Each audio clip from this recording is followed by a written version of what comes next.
Bonjour à tous. Je me présente, docteur Le Poitvin. Donc, je suis médecin responsable de l'unité de chirurgie du handicap dans le service de médecine physique et réadaptation neurologique au sein du CHU de Nantes. Alors, je tiens à vous remercier de m'avoir invité pour ces journées qui sont très riches en connaissances et en partage de connaissances avec une thématique infection et handicap qui est assez passionnante. Alors, je vous remercie de m'avoir donné ce sujet, la gestion de l'escarre septique si c'est non chirurgical. Donc là, on va sortir des lambeaux. Alors au début, j'étais ravie d'avoir ce sujet. Je me dis, ça va être assez facile. Et puis, alors, j'adore papoter. Et du coup, j'ai discuté avec deux personnes qui me sont très chères. On n'est pas du tout de la même spécialité. L'un est médecin généraliste et l'autre est anesthésiste réanimateur. Et alors là, eh ben, gros bug. Alors, la grosse question, c'était quand est-ce qu'on met les antibiotiques? Comment ça, tu ne mets pas d'antibiotiques? Et donc, je me suis dit, alors, on va essayer de faire simple. On va prendre un cas clinique d'un patient qu'on a suivi. Donc, on va voir son évolution et on va reprendre, en fait, les bases. Et les bases, elles sont très bien expliquées par les sociétés savantes. Donc, on a la NPU-AAP, qui est la National Pressure Ulcer Advisory Panel, et la WHS, Wound Healing Society, qui ont réécrit les recommandations, donc 2023 et révisé en 2024. Et pour la NPUAP, le nouveau guide est sorti en février 2025, donc plutôt récent.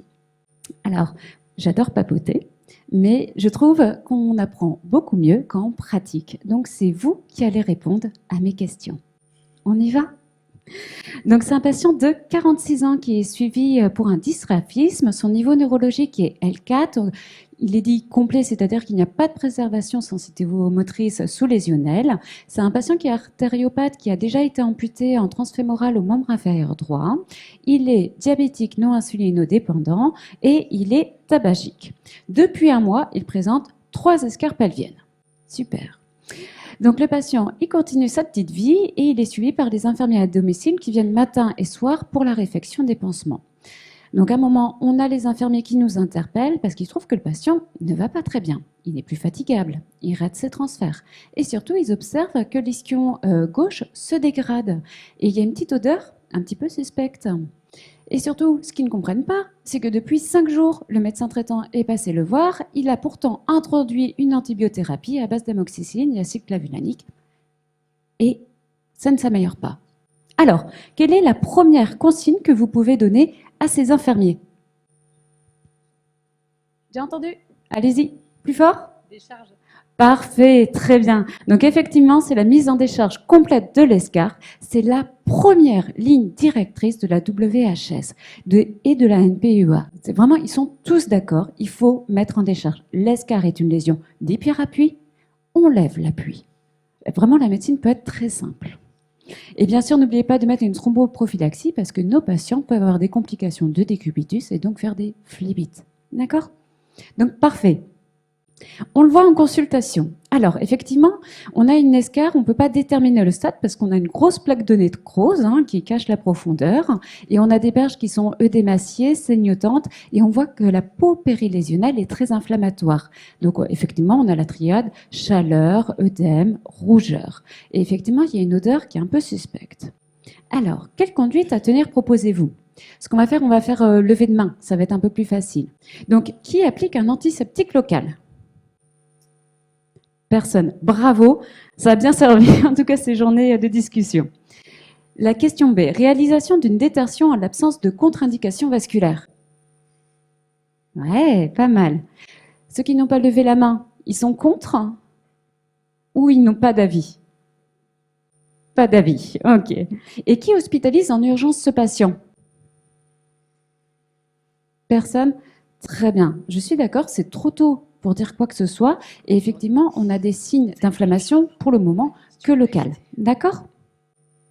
Donc, on a vérifié en consultation son dossier médical. Il avait, dans le cadre de son suivi de son artériopathie, un échodoppler artériel qui était de moins de 6 mois, nickel. Et on avait des index de pression systolique supérieurs à 0,9 au niveau du membre inférieur gauche. Donc, on a pu réaliser une détertion directement en consultation. Alors, la détertion, ça a été déjà très bien décrit avec les 2 topos qui viennent d'être présentés. C'est très important puisque on va faire un message clé. très simple, très court. Les tissus nécrotiques sont vraiment un support de prolifération bactérienne. Donc, si on retire le tissu nécrotique, on diminue la charge bactérienne, on diminue les risques d'infection. Aussi simple que ça. C'est pour ça qu'il faut réaliser une détertion ou retirer les matériaux étrangers qui sont aussi chargés en bactéries. Donc c'est ce qu'on a fait en consultation. Vous voyez l'escar ischiatique gauche, c'est celui qui est en bas. Donc c'était un stade 3-4 parce qu'en fait quand on palpait bien l'os quand même. Donc on avait un gros doute à un stade 4. Et quand on a retiré la nécrose, on a eu un écoulement vraiment sale et qui sentait très mauvais. Alors, on était accompagné d'une étudiante infirmière, mais on a déjà eu la réponse qui gentiment voulait nous préparer le matériel pour faire un prélèvement superficiel par écouvillonnage. Donc on va voir si tout le monde a bien écouté le topo précédent, qui accepte de faire le prélèvement superficiel ou l'envoi de l'exsudat. Ouais, c'est parfait, très bien. Donc effectivement, c'est interdit. Donc toutes les escarres sont colonisées, on le dit toutes à l'instant. Et effectivement, la seule technique qui est validée par les sociétés savantes, c'est la biopsie tissulaire à l'emporte-pièce en profondeur ou la biopsie osseuse quand on est dans le cadre d'ostéite, d'accord? Avec l'envoi en histologie et en microbiologie pour réaliser une culture quantitative. Les seuils qui sont retenus, c'est effectivement, pour parler d'infection, c'est une charge bactérienne qui va être supérieure à 10 puissance 5 unités formant colonie par gramme de prélèvement, ou la présence d'un streptocoque bêta-hémolytique. Puisqu'on sait, il y a les études qui ont été montrées tout à l'heure, qu'il y a un risque d'aggravation dans 50 à 100% des cas. Alors pour effectivement la mise en place de l'antibiothérapie, il faut adapter aux prélèvements qui ont été réalisés et téléphoner à son copain infectiologue pour savoir la durée. Alors honnêtement, dans ma pratique, je n'ai jamais fait de biopsie tissulaire quand on était hors cadre de chirurgie. Et les prélèvements osseux, comme ça a été expliqué tout à l'heure, c'est fait en chirurgie avec le recouvrement par un lambeau. D'accord ? Donc, qu'est-ce qu'on a fait? On a fait un lavage en consultation. Alors, c'est une recette d'orthopédiste qui marche assez bien. C'est un mélange sérum phi, bêta et eau oxygénée. Et finalement, l'écoulement est revenu très, très clair et très vite. Donc, on s'est dit qu'il y avait juste un abcès qui était sous la plaque de nécrose et on l'a retiré et effectivement, l'écoulement, ça s'est vidangé tout seul. Donc, effectivement, les tissus étaient vraiment de bonne qualité. On a décidé d'arrêter l'antibiothérapie et on a mis un protocole pansement par la famille des aginates. Alors, est-ce que vous pensez que là, ça y est, votre patient, il est sauvé et qu'on s'arrête là? Alors, vu comment je pose la question, la réponse, c'est non. Il faut continuer. Effectivement, il faut une prise en charge holistique du patient. C'est-à-dire qu'on en profite, vous allez demander à votre patient qu'il soit en décharge, à domicile. Donc, sur quel support? Qui va lui donner à manger? Comment il prépare ses repas? Comment il se lave, ce patient? Donc, il faut ouvrir les droits, voir s'il y a déjà une ouverture des droits, majorer les aides. Il faut une prise en charge, on l'a dit et on le répète, de la dénutrition. Il y a une perte protéique du fait des escarres et en plus, avec l'inflammation, majore le catabolisme. Il faut absolument une prise en charge nutritionnelle. Il faut savoir comment il va vidanger sa vessie sans ampoule rectale. Donc, ce patient était aux autosondages intermittents propres. On a évalué la technique, parce qu'il a 3 escarres, donc il est interdit de s'asseoir, de se sonder sur le côté. Il a très bien réussi avec une bonne vidange de la vessie. Et on a prescrit le passage des infirmiers pour les pansements, la thromboprophylaxie et l'évacuation manuelle des selles. D'accord? Donc, on en profite aussi pour optimiser la perfusion tissulaire en prenant en charge toutes les comorbidités. Donc, chez lui, c'était le sevrage tabagique, c'était l'équilibration du diabète. Et on ne s'arrête pas là parce qu'on adore notre travail. On va évaluer l'installation au fauteuil roulant, au lit. On réévalue le matériel. On évalue les transferts. Donc, il y a beaucoup de travail. Et bien sûr, on n'oublie jamais quelle est la cause de ces escarres pour éviter la récidive. On a peur de la récidive. D'accord? Donc là, ce patient, il s'était endormi la nuit dans son fauteuil roulant manuel. Eh bien oui, juste ça, exactement. Donc ce patient est revu en consultation infirmière. L'évolution est très favorable. Il respecte parfaitement la décharge. Par chance, il a une sœur très présente. Donc c'est vrai qu'elle nous a énormément aidés. 3 semaines, on a prescrit une thérapie par pression négative et du coup mis en place l'HAD parce que pansement complexe. Et donc ça a permis de soulager sa sœur. 3 semaines plus tard, le médecin traitant nous contacte parce qu'il a de la fièvre depuis 48 heures. Donc, il est tout à fait stable sur le plan hémodynamique, il n'y a pas de défaillance viscérale, le patient se plaint de frissons. Le médecin traitant a fait prélever le matin même une biologie et des hémocultures. Les résultats sont en cours. Il suspecte une bactériémie liée à l'escar. Alors, au niveau de la littérature, c'est un sujet extrêmement passionnant, mais très pauvre dans la littérature. Donc là, j'enfonce des portes ouvertes parce que je pense que cette étude est très connue d'entre nous, celle de Espero, une cohorte observationnelle prospective espagnole qui a collecté toutes les données cliniques et bactériologiques des patients porteurs d'escar. En gros, les mots vraiment les idées clés que j'ai retenues, c'était que la bactériémie chez le patient porteur d'escar, c'était rare, mais mortelle. Que dans un quart des cas, elle était polymicrobienne. Je ne m'attendais pas à un tel résultat. Je trouve ça énorme.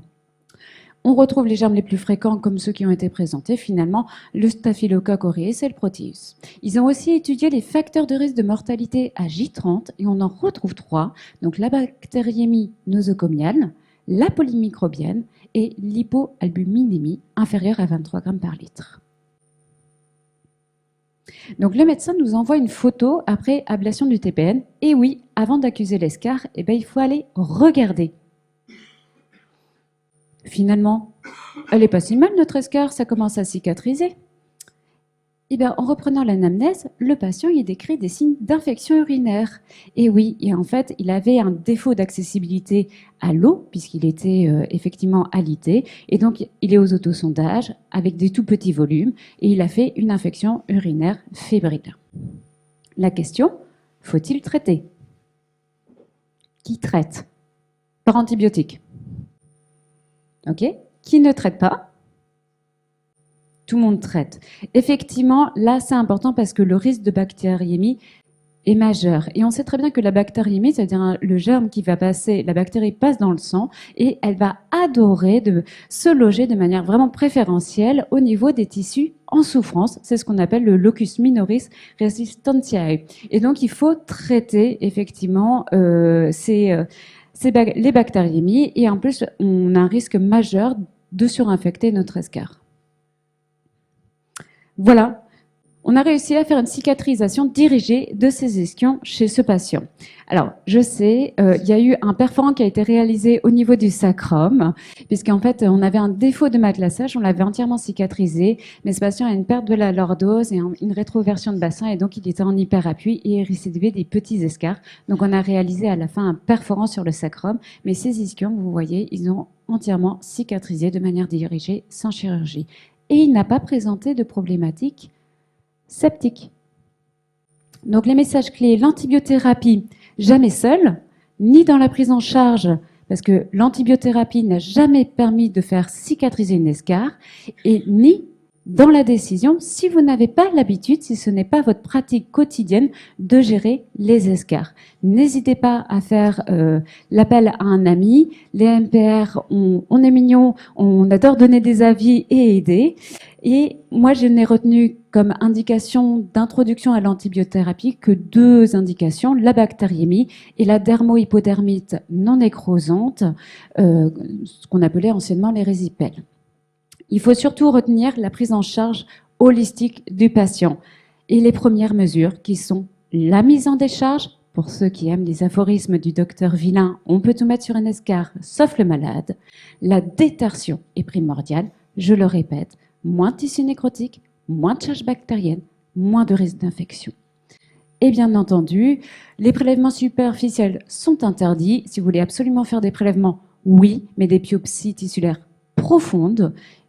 Bon, moi j'en fais pas, et surtout un envoi en culture quantitatif pour la bactério. Et attention, attention, l'escar n'est toujours pas la cause d'une fièvre. Il faut bien examiner son patient, faire le tour de son patient. Je vous remercie. Merci beaucoup, Laure.